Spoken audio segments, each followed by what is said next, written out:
আধিপত্য রক্ষা করতে পেরেছি। তাবেদার মুক্ত বাংলাদেশে জনগণের ভোটে জনগণের কাছে জবাবদিহিমূলক একটি নতুন সরকার যাত্রা শুরু করেছে। দেশে গণতন্ত্র এবং মানুষের অধিকার পুনঃপ্রতিষ্ঠার এই যাত্রা লগ্নে আমি দেশবাসীকে শুভেচ্ছা এবং আন্তরিক অভিনন্দন জানাই। স্বাধীনতা প্রিয়, গণতান্ত্রিক আমি প্রিয়। জনগণের কারণেই দেশে আবার মানুষের অধিকার, সম্মান এবং মর্যাদা পুনঃপ্রতিষ্ঠার সুযোগ সৃষ্টি হয়েছে। আমি দেশবাসীর উদ্দেশ্যে একটি বার্তা দিয়ে বলতে চাই, মুসলমান, হিন্দু, বৌদ্ধ, খ্রিস্টান তথা দল, মত, ধর্ম, বর্ণ নির্বিশেষে পাহাড়ে কিংবা সমতলে বসবাসকারী এই দেশ আমাদের সবার। প্রতিটি নাগরিকের জন্যই এই দেশকে আমরা একটি নিরাপদ ভূমিতে পরিণত করতে চাই। একটি স্বনির্ভর, নিরাপদ, মানবিক, গণতান্ত্রিক বাংলাদেশ প্রতিষ্ঠাই বিএনপি সরকারের লক্ষ্য। প্রিয় দেশবাসী, ফ্যাসিবাদের সময়কালে দুর্নীতি দুঃশাসনে পর্যুদস্ত একটি ভঙ্গুর অর্থনীতি, দুর্বল শাসন কাঠামো আর অবনতিশীল আইন শৃঙ্খলা পরিস্থিতির মধ্য দিয়ে নতুন সরকার যাত্রা শুরু করেছে। আইন শৃঙ্খলা পরিস্থিতির উন্নয়ন এবং কঠোরভাবে দুর্নীতি নিয়ন্ত্রণের মাধ্যমে জনগণের মনে শান্তি, নিরাপত্তা ফিরিয়ে আনাই হচ্ছে আমাদের সরকারের প্রধান অগ্রাধিকার। সারা দেশে জুয়া এবং মাদকের বিস্তারকেও বর্তমান সরকার আইন শৃঙ্খলা অবনতির অন্যতম কারণ বলে চিহ্নিত করেছে। সুতরাং জুয়া এবং মাদক নিয়ন্ত্রণে আইন শৃঙ্খলা বাহিনী সব রকমের কঠোর পদক্ষেপ গ্রহণ করছে। জনজীবনে শান্তি ও নিরাপত্তা নিশ্চিত করতে সরকার সর্বোচ্চ উদ্যোগ গ্রহণ করছে। দেশের প্রতিটি সাংবিধানিক এবং সরকারি বেসরকারি প্রতিষ্ঠান চলবে বিধিবদ্ধ নীতি নিয়মে।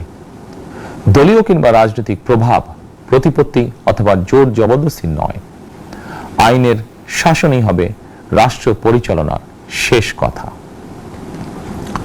প্রিয় দেশবাসী, আগামীকাল থেকে সারা দেশে শুরু হতে যাচ্ছে পবিত্র মাহে রমাদান। আমি দেশবাসীকে পবিত্র মাহে রমাদানের শুভেচ্ছা জানাই। রমাদান আত্মশুদ্ধির মাস। আমরা যদি আত্মশুদ্ধি শব্দটির মর্মার্থ উপলব্ধি করি, তাহলে এই মাসে মানুষের ভোগান্তি বাড়ার কথা নয়। যদিও আমাদের অনেকের মধ্যেই এই মাসটিকে ঘিরে ব্যবসায় অধিক মুনাফা লাভের প্রবণতা লক্ষণীয়। আপনাদের প্রতি আমার বিনীত আহ্বান, রমাদানের পবিত্রতা রক্ষার্থে এই মাসটিকে আপনারা ব্যবসা মুনাফা লাভের মাস হিসাবে পরিগণিত করবেন না। দ্রব্যমূল্য যাতে সাধারণ মানুষের নাগালের বাইরে না যায়, এ ব্যাপারে ব্যবসায়ীরা দয়া করে সতর্ক থাকবেন।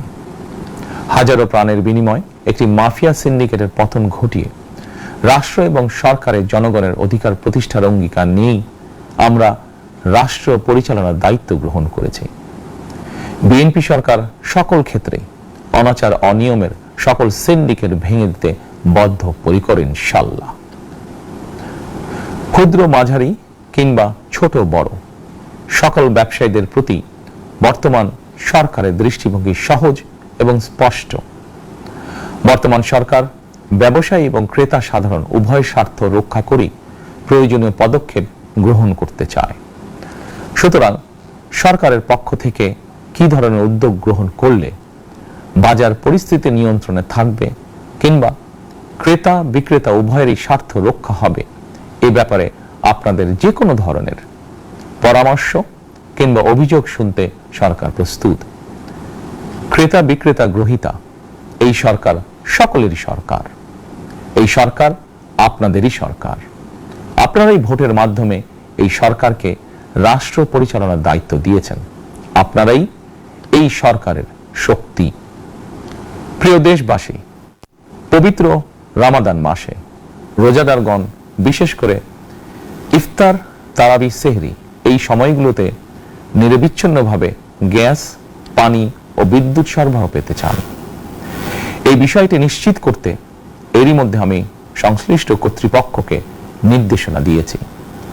অপচয় রোধ করে কৃচ্ছ্রতা সাধন প্রতিটি মুসলমানের ঈমানি দায়িত্ব। অফিস আদালতে বিনা প্রয়োজনে কিংবা প্রয়োজনের অতিরিক্ত গ্যাস, বিদ্যুৎ, পানি খরচের ব্যাপারে সচেতনতা অবলম্বন করাও ইবাদতেরই অংশ বলেই আমি মনে করি।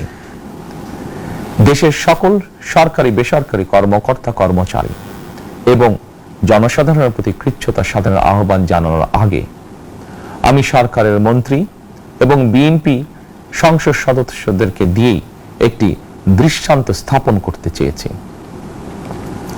বিএনপি সংসদীয় দলের প্রথম সভাতেই আমরা সিদ্ধান্ত নিয়েছি, বিএনপি থেকে নির্বাচিত কোনো সংসদ সদস্য সরকারি সুবিধা নিয়ে ট্যাক্স ফ্রি গাড়ি আমদানি করবেন না এবং প্লট সুবিধাও নেবেন না। আমি আপনাদের সামনে বলেছিলাম, রাষ্ট্র পরিচালনার সুযোগ পেলে বিএনপি সরকার মহানবীর ন্যায়পরায়ণতার আদর্শ অনুসরণ করবে।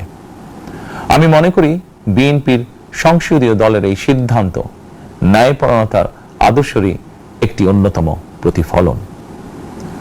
প্রিয় দেশবাসী, বিভাগীয় শহরগুলিতে বিশেষ করে রাজধানী ঢাকায় যানজট অত্যন্ত নিয়ন্ত্রণহীন। হাটে মাঠে ঘাটে, অফিস আদালতে জনগণের ভোগান্তির শেষ নেই। জনজীবনের নানা ক্ষেত্রে জনদুর্ভোগ লাঘব করা না গেলে জনমনে স্বস্তিও ফিরবে না। রাজধানীতে জনসংখ্যার চাপ কমাতে বিকল্প ব্যবস্থা গ্রহণ করা জরুরি হয়ে পড়েছে। মানুষ তার নিজ জেলায় কিংবা নিজের বাসা বাড়িতে থেকেও যাতে সহজভাবে সঠিক সময়ে অফিস আদালত ব্যবসা বাণিজ্য করতে পারেন, সেই লক্ষ্যকে সামনে রেখেই সারা দেশে রেল যোগাযোগ ব্যবস্থা ঢেলে সাজানোর উদ্যোগ নেওয়া হচ্ছে। এই পরিকল্পনার অংশ হিসাবে প্রথমেই রেল, নৌ, সড়ক এবং সেতু মন্ত্রণালয়ের কার্যক্রম পুনর্বিন্যাস ও সমন্বয় করা হচ্ছে। আমরা মনে করি সারা দেশে রেল যোগাযোগ ব্যবস্থার সহজ, সুলভ এবং নিরাপদ করা গেলে একদিকে যেমন জনগণের শহর কেন্দ্রিক বা নগর কেন্দ্রিক নির্ভরতা কমবে, অপরদিকে পরিবেশেরও উন্নতি হবে। প্রিয় দেশবাসী, আমাদের চারপাশে সমস্যার শেষ নেই, তবে সমস্যার পাশাপাশি সম্ভাবনাও কিন্তু কম নয়। আমাদের বৃহৎ জনগোষ্ঠীকে যদি আমরা দক্ষ জনশক্তিতে রূপান্তরিত করতে পারি, তাহলে এই জনসংখ্যাই হবে আমাদের জনসম্পদ। আমরা নিজেদেরকে দক্ষ করে গড়ে তুলতে পারলে শুধু বাংলাদেশই নয়, বিশ্ব বাজারও আমাদের জন্য উন্মুক্ত। তথ্য প্রযুক্তির সিঁড়ি বেয়ে বিশ্ব এখন কৃত্রিম বুদ্ধিমত্তার যুগে প্রবেশ করেছে। প্রযুক্তির এই প্রতিযোগিতামূলক বিশ্বে সম্মান এবং স্বচ্ছতার সঙ্গে টিকে থাকতে হলে আমাদেরকে কোনো না কোনো একটি বিষয় বা কাজে পারদর্শী হতে হবে। দেশের কোটি কোটি শিক্ষার্থী এবং তরুণ যুবশক্তির উদ্দেশ্যে বলতে চাই, মেধায়, জ্ঞানে, বিজ্ঞানে নিজেদেরকে যোগ্য করে গড়ে তোলার জন্য যত রকমের সহযোগিতা দেওয়া যায় সব রকমের সহযোগিতা দিতে বর্তমান সরকার প্রস্তুত। কর্মসংস্থান এবং কর্ম পরিবেশ নিশ্চিত করার সুনির্দিষ্ট অঙ্গীকার নিয়ে বর্তমান সরকার যাত্রা শুরু করেছে। প্রিয় দেশবাসী, দীর্ঘ 18 বছর পর দেশে ফিরে গত বছর 25শে ডিসেম্বর আমি বলেছিলাম, দেশ এবং জনগণের জন্য আই হ্যাভ এ প্ল্যান। 12ই ফেব্রুয়ারি জাতীয় নির্বাচনের আগে দেশের বিভিন্ন স্থানে ঘুরে আমার প্ল্যান পরিকল্পনার অনেক কিছু আমি আপনাদের সামনে তুলে ধরেছিলাম। আপনারা স্বাধীনতার ঘোষকের প্রতিষ্ঠিত দল বিএনপিকে ভোট দিয়ে রাষ্ট্র পরিচালনার দায়িত্ব দিয়েছেন, সকল পরিকল্পনা বাস্তবায়নের সুযোগ দিয়েছেন। এখন এই সুযোগকে কাজে লাগিয়ে সকল অঙ্গীকার পূরণ করার দায়িত্ব বিএনপি সরকারের। আমরা আমাদের পরিকল্পনা এবং প্রতিশ্রুতি বাস্তবায়নের কাজ শুরু করে দিয়েছি ইনশাআল্লাহ। অঙ্গীকার পূরণের এই যাত্রা পথে আমরা ভবিষ্যতের দিনগুলোতেও আপনাদের অব্যাহত সমর্থন প্রত্যাশা করি। প্রিয় দেশবাসী, সরকার প্রধান হিসাবে আমি দেশবাসীর উদ্দেশ্যে একটি বিষয়ে প্রতি দৃষ্টি আকর্ষণ করে বলতে চাই। নবগঠিত সরকার গঠনের সুযোগ দিতে যারা বিএনপিকে ভোট দিয়েছেন কিংবা দেননি অথবা কাউকেই ভোট দেননি, এই সরকারের প্রতি আপনাদের সবার সমান অধিকার।